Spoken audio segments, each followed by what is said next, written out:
The Calvinist doctrine of limited atonement is unbiblical. You see, Calvinists believe that when Jesus died, he did not die for the whole world. He died only for those who would be saved, the elect. Well, every Calvinist knows the problem they're going to have with 1 John chapter 2. Verse 2, listen to what John says.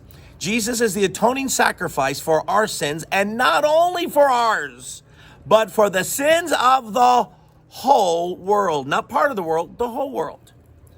Well, what Calvinists do is they'll say, well, technically, Christ's death could provide salvation for the whole world, but he, quote, intended it to only save the elect. Well, that's not what this passage says at all. It tells us that the provision is for the whole world, and just by reading it, it doesn't sound like John is intending to limit the atonement of Christ, but he wants the whole world to be saved. See, the way to describe the atonement of Christ is it's the provision of Christ for our salvation. But Calvinist believes it's the cause of it. No, Jesus died to provide salvation, but the cause of our salvation is when we accept and believe upon him, then the merits of Christ becomes ours. You know the passage in John chapter 3, verse 16. For God so loved the world that he gave his one and only Son, that whoever believes in him shall not perish, but have everlasting life. You see, we still have to believe in order to make the provision ours.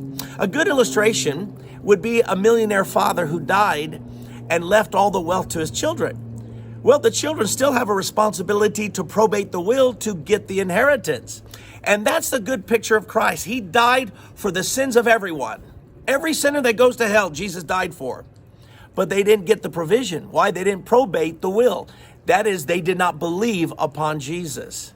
So it does take our faith in order to bring the provision of Christ. But in Calvinism, there's no room for faith. God makes you believe. And that is just an unbiblical doctrine. And in fact, limited atonement borders on heresy.